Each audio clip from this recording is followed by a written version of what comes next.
গল্পটি 23 বছরের জগদীশ সালুখে এবং তার স্ত্রী বৈশালী। তারা থাকত মহারাষ্ট্রের কল্যাণ শহরে। বিয়ের 3 মাস পরে বৈশালী নিজের স্বামী জগদীশকে ঠান্ডা মাথায় পরিকল্পনা করে হত্যা করে। প্রথমে সে জগদীশের খাবারে বিষ মিশিয়ে দেয়, তারপরে আবার তাকে গলা টিপে হত্যা করে। কি এমন কারণ ছিল যে বৈশালী এভাবে তার স্বামীকে হত্যা করল?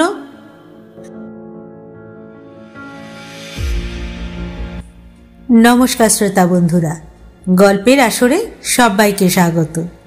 আশা করি সকলে কুশলে আছেন, সুস্থ আছেন। আজ আমি যে গল্পটি আপনাদের শোনাচ্ছি সেটিও একটি সত্য ঘটনা। সকলে গল্পটি শেষ পর্যন্ত শুনবেন। মহারাষ্ট্রের কল্যাণ শহরের একটি এলাকা বিঠ্ঠলবাড়ি। এখানকার এই দুর্গা মন্দিরের ঠিক বিপরীতে যশবন্ত অ্যাপার্টমেন্টে ফ্ল্যাট নাম্বার 9-এ জগদীশ সালুখে তার ভাই কাঞ্চন সালুখের পরিবারের সাথে থাকত। জগদীশ সালুখে একটি ফার্মাসিউটিক্যাল কোম্পানিতে চাকরি করত। বৈশালী ঠাকরে নামে একজন সুন্দরী আর উচ্চাকাঙ্ক্ষী মেয়ের সাথে জগদীশের বিয়ে হয়। বিয়ের পর জগদীশ সালুখে তার দাদার বাড়ি ছেড়ে ওই একই সোসাইটিতে একটা ফ্ল্যাট ভাড়া নিয়ে স্ত্রী বৈশালীর সাথে থাকতে শুরু করে। কিন্তু তারপর হঠাৎ করে 6 মার্চ 2019 রাত তখন 11টা। ওই রাতে জগদীশের ফ্ল্যাটের কাছেই থাকত জগদীশের মামা নন্দলাল। তাকে ফোন করে বৈশালী কেঁদে কেঁদে বলে, মামা, আমাদের বাড়িতে একটা বড় চুরি হয়েছে আর জগদীশকেও ওরা খুব মেরেছে। যত তাড়াতাড়ি সম্ভব প্লিজ আপনি আমাদের বাড়িতে আসুন। ফোনে বৈশালীর গলা খুবই নার্ভাস শোনাচ্ছিল। তখন জগদীশের মামা নন্দলাল বৈশালীকে সান্ত্বনা দিয়ে বলে সে এক্ষুনি আসছে। নন্দলাল জগদীশের এই খবর জগদীশের বড় ভাই কাঞ্চন সালুখেকেও সঙ্গে সঙ্গেই ফোন করে জানায়। তারপর তারা দুজনেই একসঙ্গে জগদীশের বাড়িতে পৌঁছয়। এই খবর তারপর এলাকা জুড়ে দাবানলের মতো ছড়িয়ে পড়ে। জগদীশ সালুখের বাড়িতে পাড়ার লোকজন, পরিচিতজন এবং আত্মীয় স্বজনের ভিড় জমে যায়। লোকজন ঘরের ভিতর গিয়ে দেখে জগদীশ সালুখে বিছানার উপর অজ্ঞান হয়ে পড়ে আছে। ঘরের সমস্ত জিনিসপত্র এদিক ওদিক ছড়িয়ে ছিটিয়ে ছিল। আর জগদীশ সালুখের বউ বৈশালী জগদীশকে জড়িয়ে ধরে চিৎকার করে কাঁদছিল। জগদীশের ফ্ল্যাটে পৌঁছে তার ভাই কাঞ্চন আর কাকা নন্দলাল প্রতিবেশীদের সহায়তায় একটা অটোয় করে জগদীশকে কাছের একটা ক্লিনিকে নিয়ে যায়। জগদীশকে পরীক্ষা করে তারা তাকে হাসপাতালে নিয়ে যেতে বলে। এরপর জগদীশকে হাসপাতালে নিয়ে গেলে সেখানেও তাদের হতাশ হতে হলো। সেখানকার ডাক্তাররা জগদীশের অবস্থা আশঙ্কাজনক দেখে তাকে রুক্মিণীবাই হাসপাতালে রেফার করে। তারপর জগদীশের বাড়ির লোকজন জগদীশকে নিয়ে রুক্মিণীবাই হাসপাতালে পৌঁছয়। জগদীশকে পরীক্ষা করা মাত্রই ডাক্তার তাকে মৃত বলে ঘোষণা করে। হাসপাতালের তরফে স্থানীয় থানায় আর একই সঙ্গে পুলিশ কন্ট্রোল রুমেও খবর দেওয়া হয়। খবর পেয়ে কলসেবাড়ি থানার এসআই শাহুরাজে পুলিশ টিমের সাথে রুক্মিণীবাই হাসপাতালে এসে হাজির হন এবং এই ঘটনার খবর তার ঊর্ধ্বতন কর্মকর্তাদেরও পাঠিয়ে দেন। হাসপাতালে পৌঁছানোর পর এসআই আর অন্যান্য পুলিশেরা পরিবারের সদস্যদের যখন জিজ্ঞাসাবাদ করছিল, সেই সময় হঠাৎ পুলিশ অফিসারদের নজর পড়ে জগদীশের মৃত শরীরের ওপর। তারা তার শরীরে এমন কিছু দেখেছিলেন যে সাথে সাথেই তারা বুঝতে পেরেছিলেন এটি কোনো সাধারণ চুরির বিষয় নয়। পরে পুলিশ কর্মকর্তারা ডাক্তারের সাথে আলাদা করে কথা বলেন এবং জগদীশ সালুখের দেহ ময়না তদন্তের জন্য পাঠিয়ে দেন। মৃতদেহ ময়না তদন্তের জন্য পাঠিয়ে দিয়ে পুলিশ সরাসরি ঘটনাস্থল অর্থাৎ জগদীশ সালুখের বাড়িতে আসে। বিস্তারিত তদন্তের পর তারা আবার থানায় ফিরে যায়।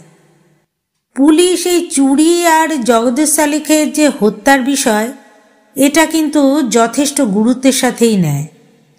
তারা এই চুরি আর জগদীশের হত্যার যোগসূত্র সন্ধান করতে গিয়ে অনেক অসঙ্গতি খুঁজে পায়। তাদের এটা বুঝতে অসুবিধা হয় না যে তাদের যা বলা হয়েছিল ঘটনাটা মোটেও সেরকম ছিল না। তাই বিষয়টার সত্যতা যাচাই করতে দরকার ছিল জগদীশ সালুখের স্ত্রী বৈশালীর বয়ান।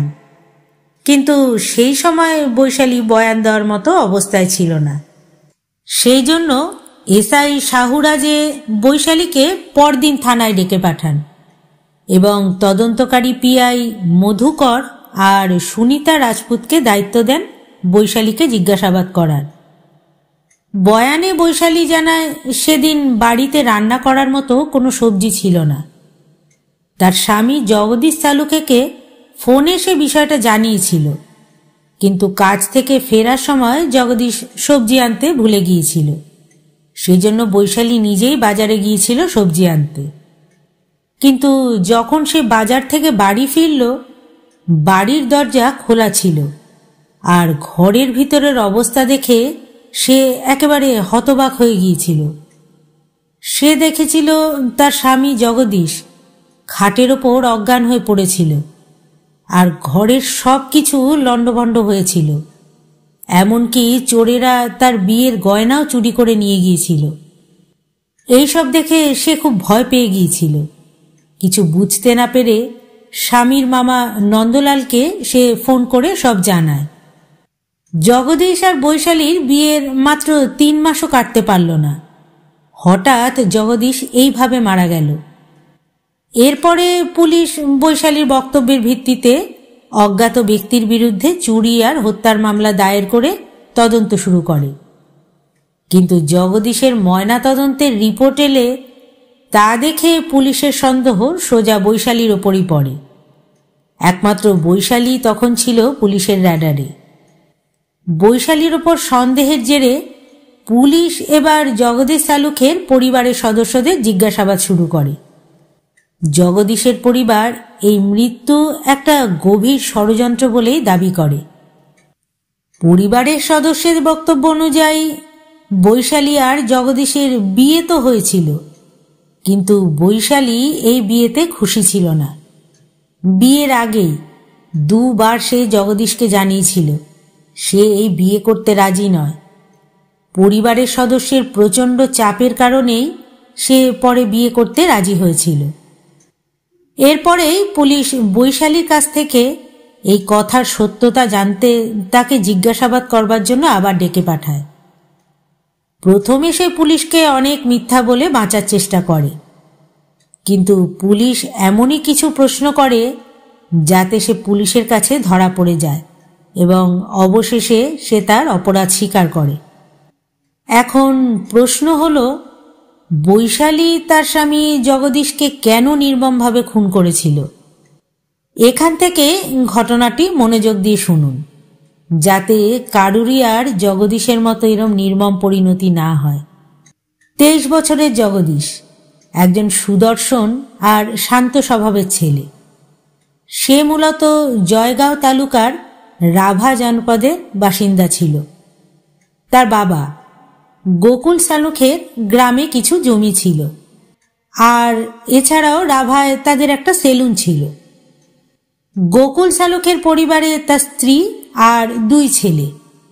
বড় ছেলে কাঞ্চন সালুখে বিবাহিত, সে তার স্ত্রীর সাথে কল্যাণে থাকত।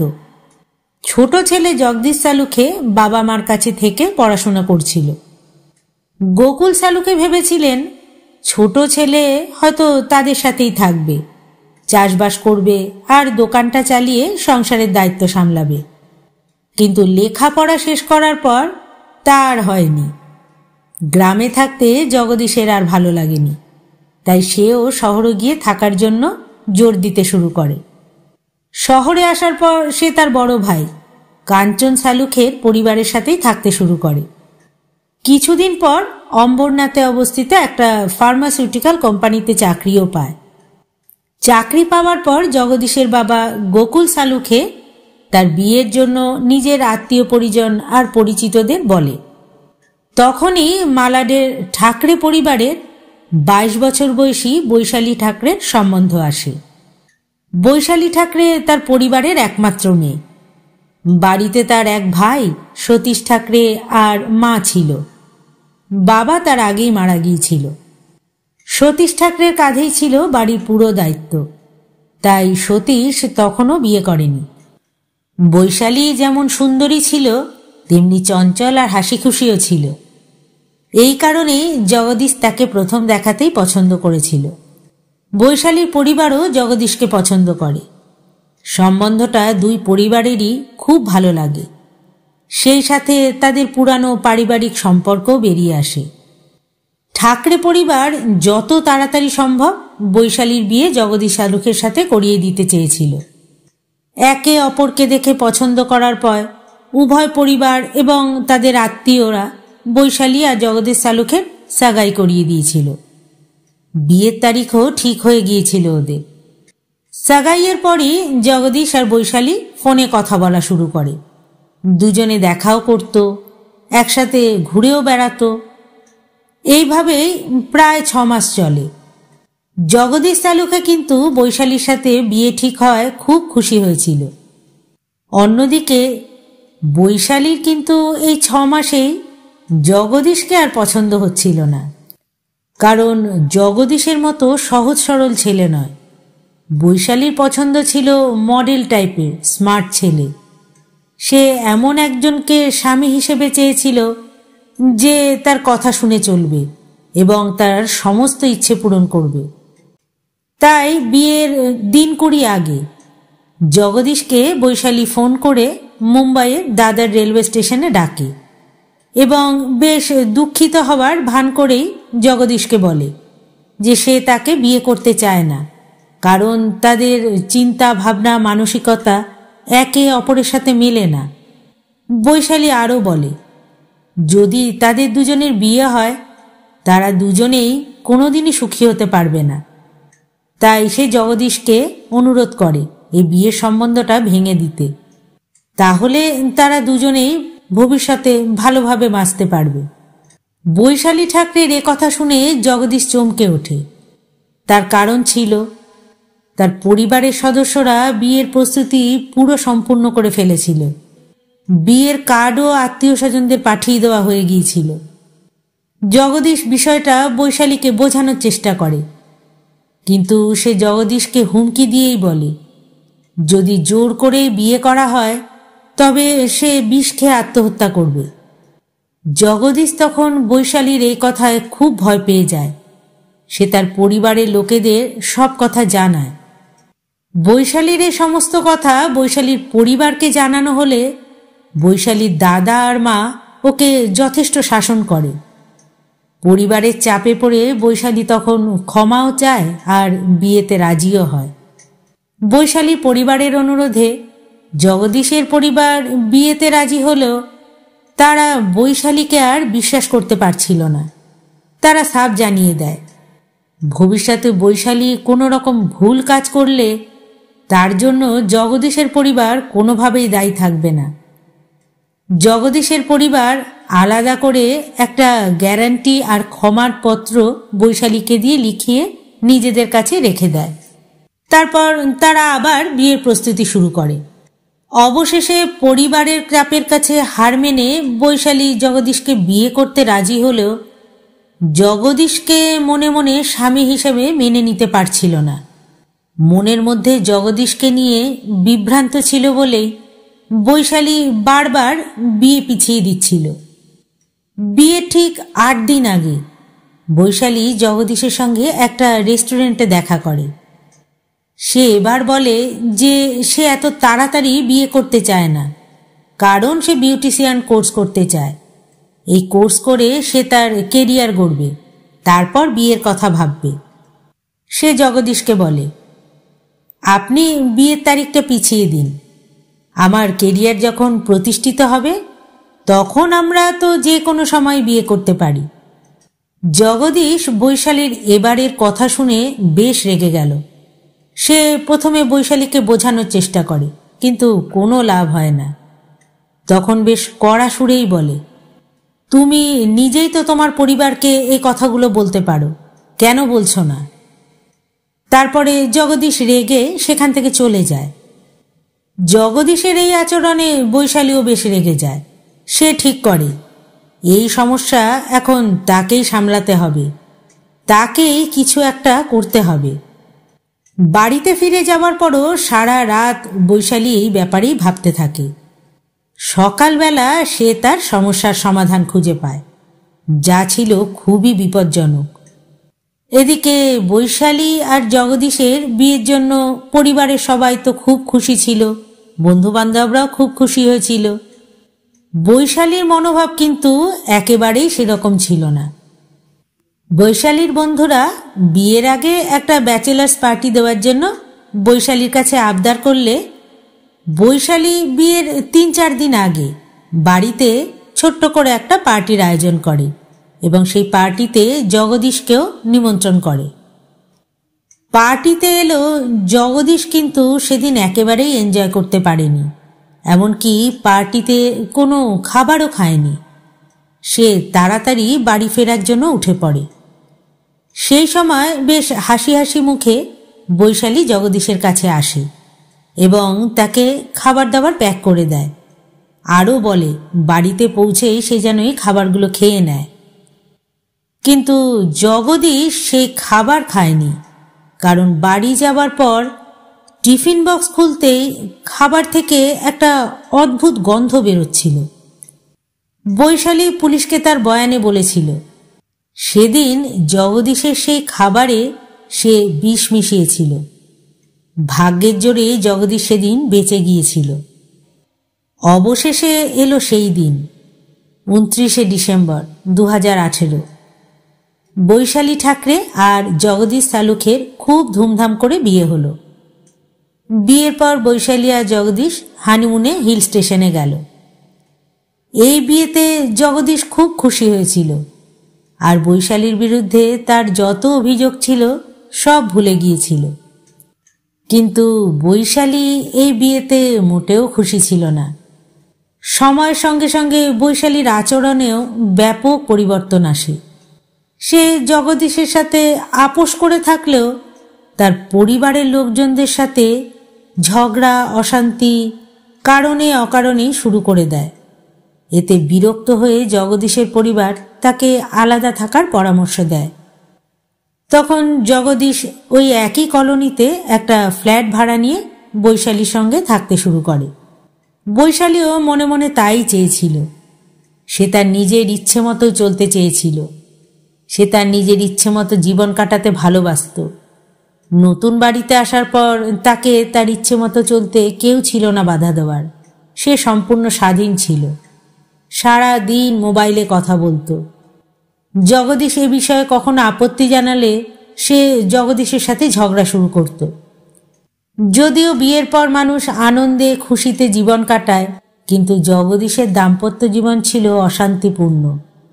না হলে বিয়ের মাত্র 3 মাসের মধ্যে বৈশালী নিজে স্বাধীন হবার জন্য, এই বিয়ের বন্ধন থেকে বেরোনোর জন্য এমন একটা পথ বেছে নিল যা তাকে সোজা জেলে পৌঁছে দিল। যাই হোক, ঘটনার দিন বৈশালী কিন্তু খুব খুশি ছিল। কাজ থেকে ফিরে আসার পর জগদীশের সাথে সে বেশ হেসে হেসেই কথা বলে, গল্প করে এবং নিজের পরিকল্পনা অনুযায়ী ইঁদুরের বিষ মেশানো খাবার জগদীশকে খেতে দেয়। রাতে খাবার খাবার পর জগদীশ ঘুমোতে গেলে বিছানায় গিয়ে তার শরীরে একটা অস্বস্তি বোধ হতে থাকে। জগদীশ যাতে উঠে বাথরুমে যেতে না পারে, বৈশালী তখন তার গলায় একটা নাইলনের দড়ি পেঁচিয়ে সম্পূর্ণ শক্তি দিয়ে তাকে শ্বাসরোধ করে হত্যা করে। বৈশালী যখন এই বিষয়ে সম্পূর্ণ নিশ্চিত হয়ে যায় যে তার স্বামী মরে গেছে, তখন সে নাটক করে কাঁদতে কাঁদতে জগদীশের মামা নন্দলালকে ফোন করে ডাকে। বৈশালী পরিবারের লোক আর পুলিশকে বিভ্রান্ত করার অনেক চেষ্টা করেও সফল হতে পারেনি। বিয়ের বন্ধন থেকে মুক্তি পাওয়ার জন্য বৈশালী এখন এমন একটা খাদে গিয়ে পড়েছিল যেখান থেকে বের হওয়ার কোনো পথই তার ছিল না। এখন প্রশ্ন একটাই, বৈশালী এবং জগদীশ দুজনের পরিবারের সদস্যরাই আগে থেকে জানতে পেরেছিল যে বৈশালী জগদীশকে বিয়ে করতে চায় না। তখন তাদের কি এই সম্বন্ধ করা উচিত ছিল? বৈশালী নিজেও বিয়ের আগে বিষ খাবার হুমকি দিয়েছিল। তা থেকেই তো বোঝা উচিত ছিল মেয়েটি যখন আত্মহত্যার হুমকি দিতে পারে সে যে কোনো কিছুই করতে পারে, অর্থাৎ যে কাউকে হত্যাও করতে পারে। বৈশালীর উচ্ছৃঙ্খল মনোভাব এবং বিয়ে না করার জেদ, যার পরিণাম হল জগদীশের এই মৃত্যু। বৈশালী ঠাকরের বয়ানের ভিত্তিতে পুলিশ তার বিরুদ্ধে ৩০২ ধারায় হত্যা মামলা নথিভুক্ত করে এবং তাকে আদালতে নিয়ে যায়। সেখান থেকেই তাকে কারাগারে পাঠানো হয়েছে। আপনাদের সকলের কাছে এই ঘটনাটি বর্ণনা করার একটাই উদ্দেশ্য, সকলকে সতর্ক করা। বিবাহের মতো এত গুরুত্বপূর্ণ বিষয়ে সকলের আরও একটু সচেতন হওয়া উচিত। আপনারাও যদি আমার সাথে একমত হন তাহলে অবশ্যই কমেন্ট করে জানাবেন। আর যদি আমার উপস্থাপনা ভালো লাগে একটা লাইক করবেন আর সকলের সাথে শেয়ার করবেন। এখনো পর্যন্ত যারা চ্যানেলটিকে সাবস্ক্রাইব করেননি তাদের কাছে অনুরোধ থাকবে আমার চ্যানেলটিকে সাবস্ক্রাইব করে আমার পাশে থাকবেন। ধন্যবাদ।